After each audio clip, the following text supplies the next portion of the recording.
Hi everybody, Jennifer Schaus here, coming to you live today from Washington, DC, and thank you for joining us in our webinar series. All of our webinars cover U.S. federal government contracting topics, and we have launched a specialty webinar series on Thursdays at 12 o'clock Eastern, covering various resources available for government contractors. The first 3 weeks we started out covering PTACs, SCORE, and SBDCs, which are organizations across the country that are available to help government contractors. And then our last 3 weeks we're covering, last week we covered executive orders, and then Senate and House committees. That's our schedule. You can find it on our website. A quick blurb about us. We are based in downtown DC and provide consulting services for established vendors who are selling anything from products, services, or software to the U.S. federal government. Some of our services are listed here below. You can find more about our services on our website. As far as our webinars, they cover a variety of topics listed here on your screen. In 2020, we covered every part of the FAR through guest speakers. We covered in 2021 every part of the DFARS, which is the Defense Federal Acquisition Regulations. And this year, we just wrapped up last week with the FAR supplements, which are the Federal Acquisition Regulation rules and regulations for the various departments and agencies. We also have webinars that get into panel discussions, and later this year we're doing a series on subcontracting that will actually start next week. All of our webinars, you can find them on our YouTube channel. We've got over 500 sitting out there, and they're organized by topic on our website if you're looking for something specific and can't find it on our channel. All of the PowerPoints are on a free website called slideshare.net. And I mentioned the playbook series and the FAR supplements that we did this year. We do have advertising options available. So we've got almost 24,000 subscribers to our newsletter, which is most likely how you found out about today's webinar. We've also put on some events and conferences, which again, you can find on our website. Okay. Computer's a little comfy today. As I mentioned, we're starting next week, September 7th through December 12th. I believe it's the 12th or 14th. I think it's the 14th actually, a series on subcontracting. We're going to go through all of the 15 federal departments and look at the top prime vendors as well as the contracts they hold and subcontracting opportunities with those organizations. Those are complimentary webinars. The registration numbers look phenomenal. Feel free to sign up, or if you are interested in reaching government contractors, you can sponsor or advertise in those webinars. At the end of September, we are partnering with Arnold & Porter legal team from their government contracts group, and they're going to cover cybersecurity requirements. That's a complimentary webinar, and that again is Friday, September 30th. We did have a webinar scheduled on doing business with NSA. Our speaker was sick or is sick. When he gets back in touch with us, when he's healthy, we will reschedule that. So please stay tuned. We have no further information. If you've registered for that webinar, there is absolutely nothing you need to do. Don't send us any emails. We have absolutely no information at this point on when that will be rescheduled. We just know that it will be. So as soon as we know, we will send out an email. Okay, so as I mentioned, we've got this specialty webinar series talking about leveraging resources for federal contractors. And today we are covering Senate committee hearings and legislation and how these hearings are going to impact government contractors and how they can be used.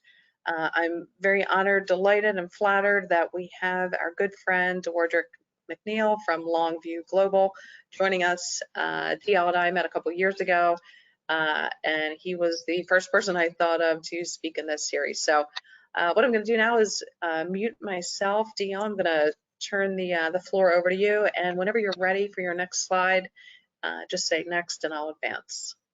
And thank you again for joining us.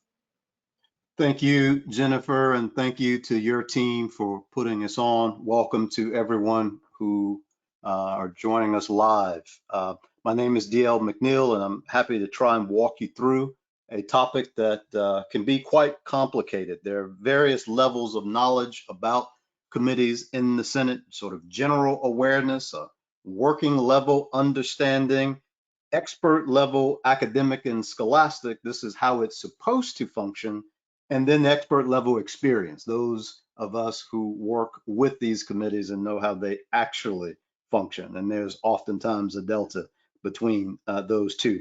What we'll do today is largely stay at the general awareness level. And, you know, the thinking about why this is important for contractors, or anyone for that matter, at the most basic level, general knowledge of Senate committees and how they function in our system, particularly as it pertains to spending, budgeting, appropriations, authorizations of taxpayers' dollars, is important for all American citizens, in my view. But for contractors, it's also important to understand committees and their role in the entire funding pipeline, which leads to your contracting agency's procurements and contracts process. So having some knowledge of the senators who sit on these various committees, what these various committees are, and the issues that they focus on could help contractors understand the priorities and the concerns of the committees of jurisdiction. And we'll talk about what that means in a second, with oversight of your agencies where you hold your contract. So it's important to have a general awareness of your committee of jurisdiction. It's also beneficial to understand when there are differences in priorities between the committees of jurisdiction and your agency where you hold your contract. These differences in priorities between the committees of jurisdiction and the agency or the administration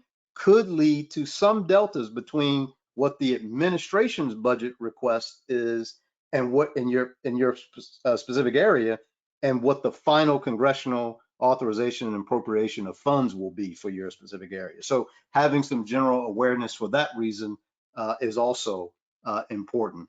Next slide, Jen.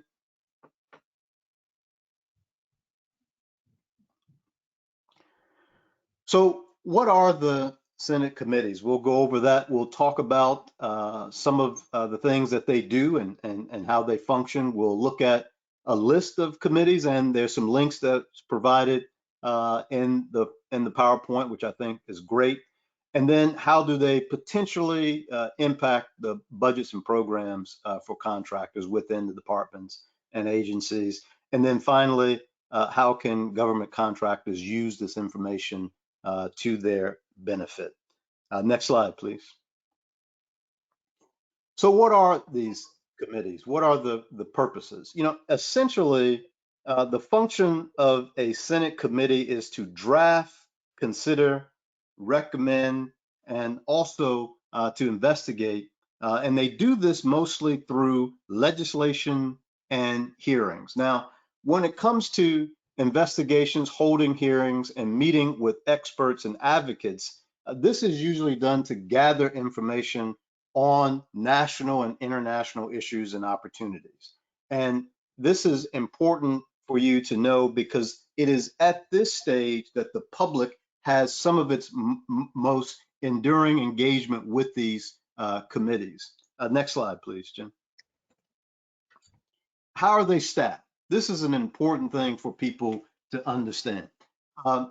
The committee members depend on the senators who sit on these committees, that is, depend on full-time staff assistants to staff each of these committees. There are majority staff. Those are the staff members who work for the party in the majority, and minority staff, those who work for the party in the minority.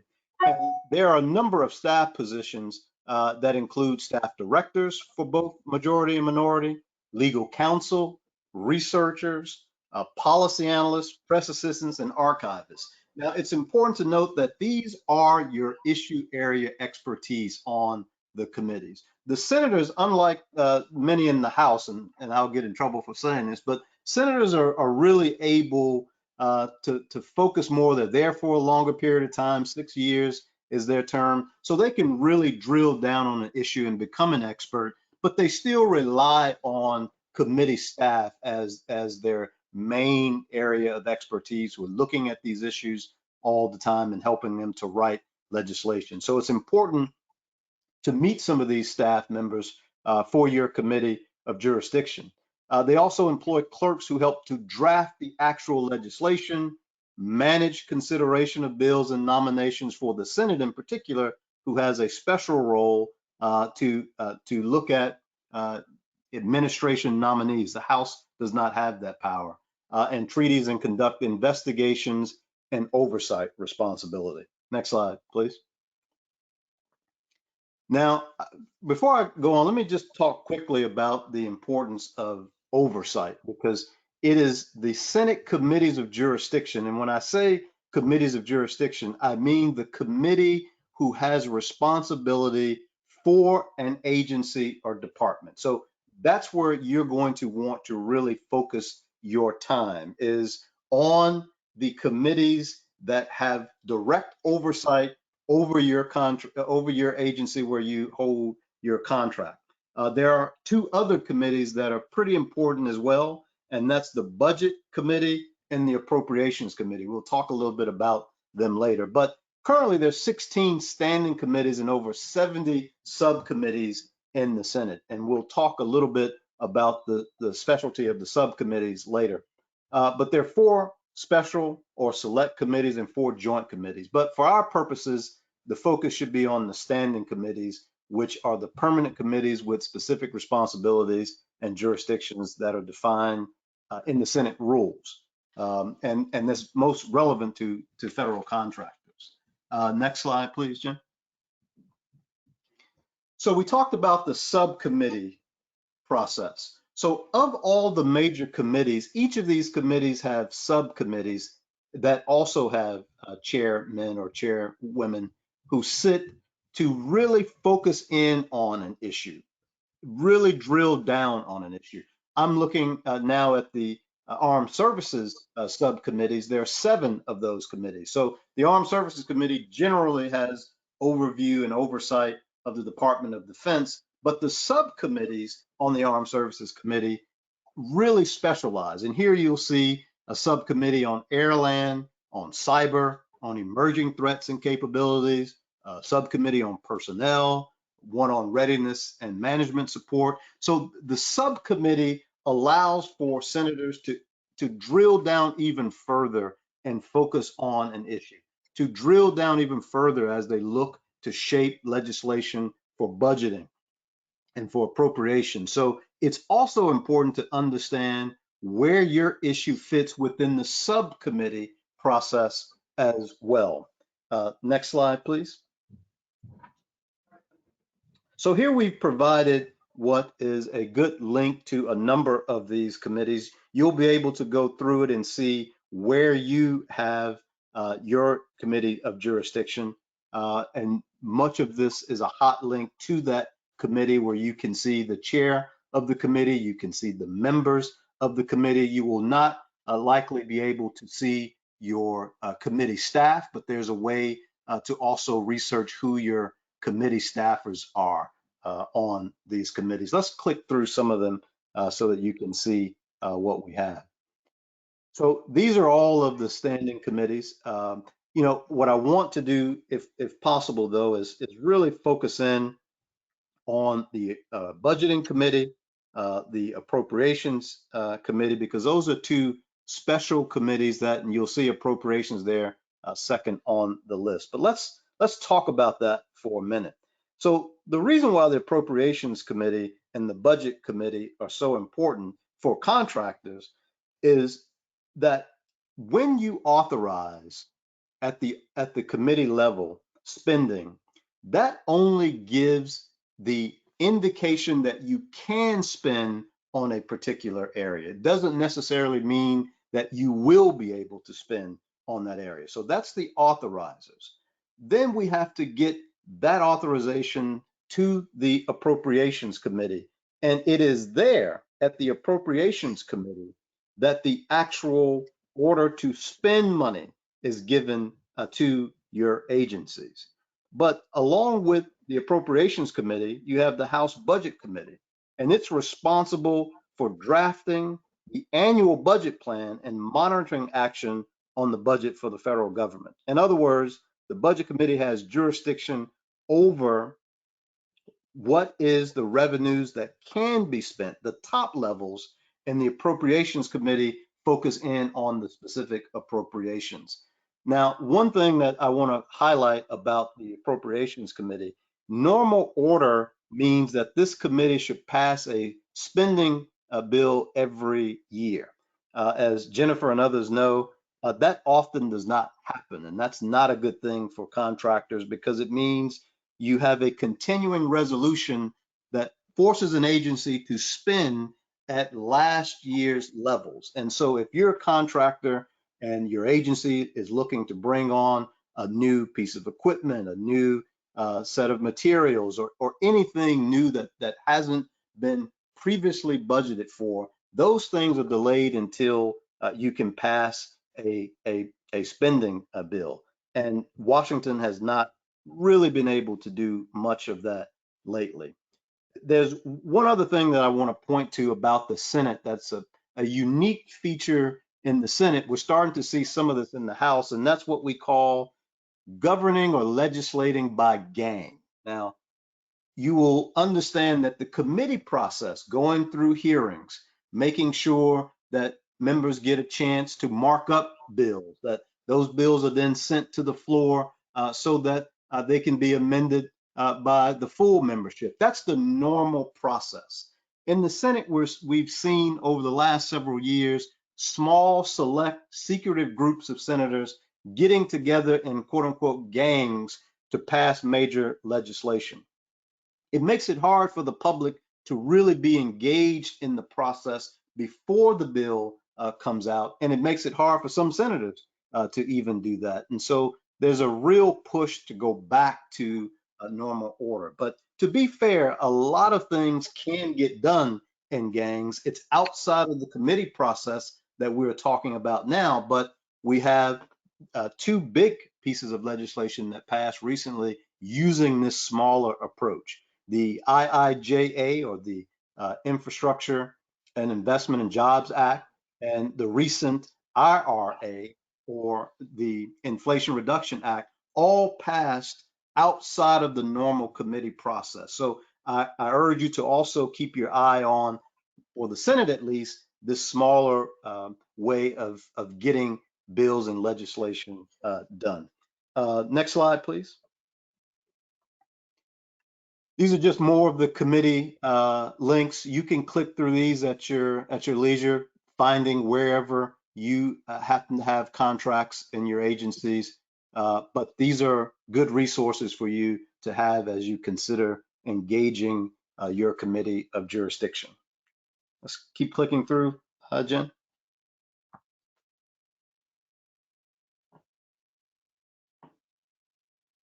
All right, we talked a little bit about this, but let's drill down a little bit so that we understand the authorizations process and the appropriations process. So for authorizers, through legislation, this committee will establish, continue, or modify an agency program. This is pretty important for contractors. This process authorizes the spending for a given item, issue, or program. But again, as I said earlier, it's only an authorization to spend. It does not yet allow an agency to spend. That does not happen until we get to the appropriations process through the Appropriations Committee. Also using legislation, the Senate Appropriations Committee authorizes the agency to spend the money that the Authorization Committee or the committees of jurisdiction authorized in previous pieces of legislation. These two processes at the highest level are very important to understand. Again, there's been reams of reports and books written about this process. We're not trying to become experts on this call, but a general awareness of how budgets are formed, how legislation is formed is our goal here today. Next slide, Jen.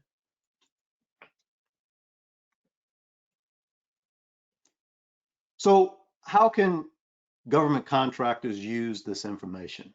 Let me step back and say that here in Washington, there are a number of major contractors, largely in the defense industry, who operate in and around government on the Hill. But oftentimes we don't see small contractors engaged in this process at all. And I think Jen would agree, would like to see more engagement from smaller contractors. Educate yourself about the people who serve on these committees. Educate yourself about the process, what we discussed today, and really get a sense of your policy priorities on your committees. It will impact funding and how that then finds itself back into the agencies. I think it's important to introduce your business and talk about what you do to advance your agency and your committee of jurisdictions, goals and priorities, both at the local and national level. And then I think you should engage the Senate committee process, particularly public hearings and private meetings. This is your way to make it clear to your authorizers exactly what it is you do and how you do it. And even more importantly, and this will be certainly something that Congress is interested in, how you can do it better, more efficiently. It's important to note. And a lot of times we have situations where the contractor doesn't have any connection to its member of Congress and the district where they are actually doing their work.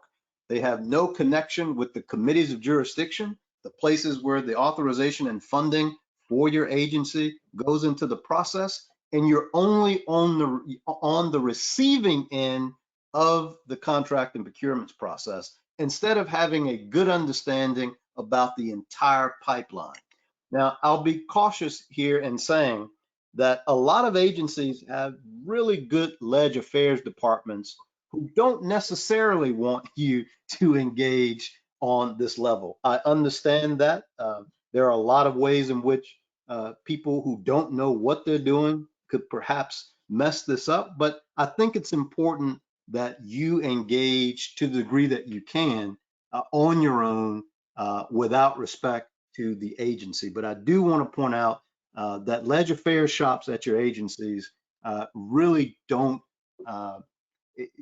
they don't discourage it, but they certainly caution against this level of engagement with the committees of jurisdiction for a whole host of reasons. I like to see it happen, but it's important to understand that there's a way in which you can engage that stays within the rules and regulations for contractors. And that's extremely important. Next slide, please. So there are limitations on how a contractor can engage. And it's important to point this out because no one is encouraging contractors to do this in a way that's outside of the law.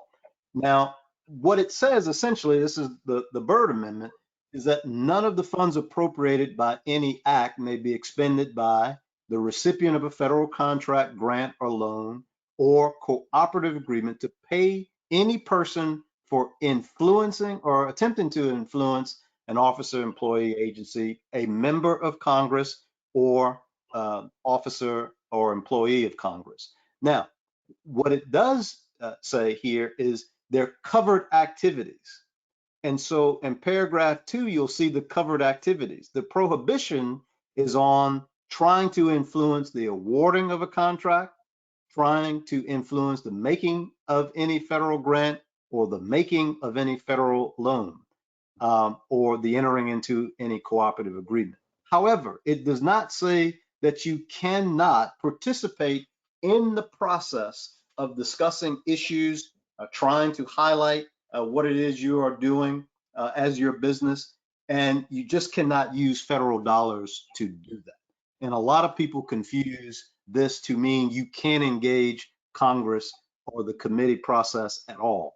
And I want to be extremely clear here that you can and should engage your committees of jurisdiction. You can and should engage with your members, with your senator from your state, and let them know who you are and what you are doing. But you want to be careful here that you don't violate any of the clauses set here in the Byrd Amendment.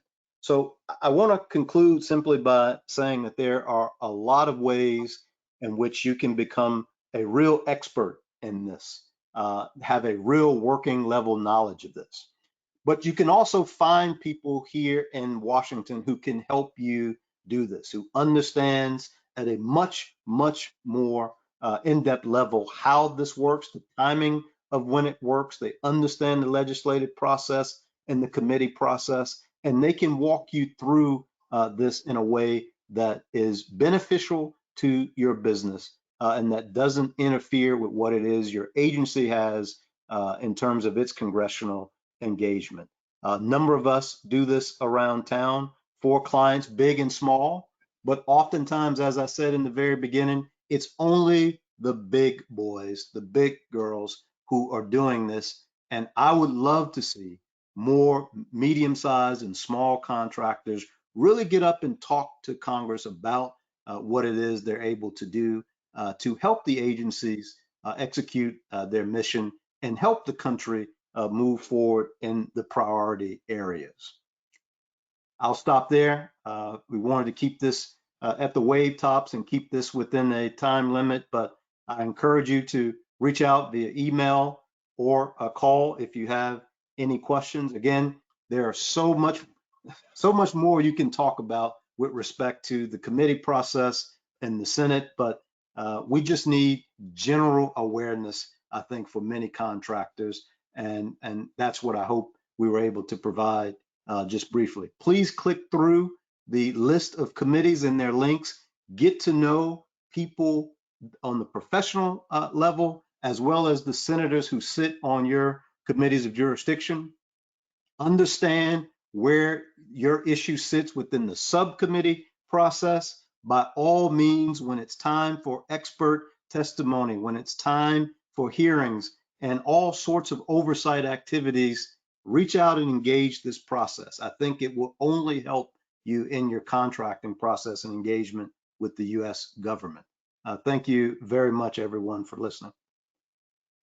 Thanks, DL. That was a fantastic overview and great presentation. I appreciate you taking the time to put the slides together and then just simply sharing your time today with us.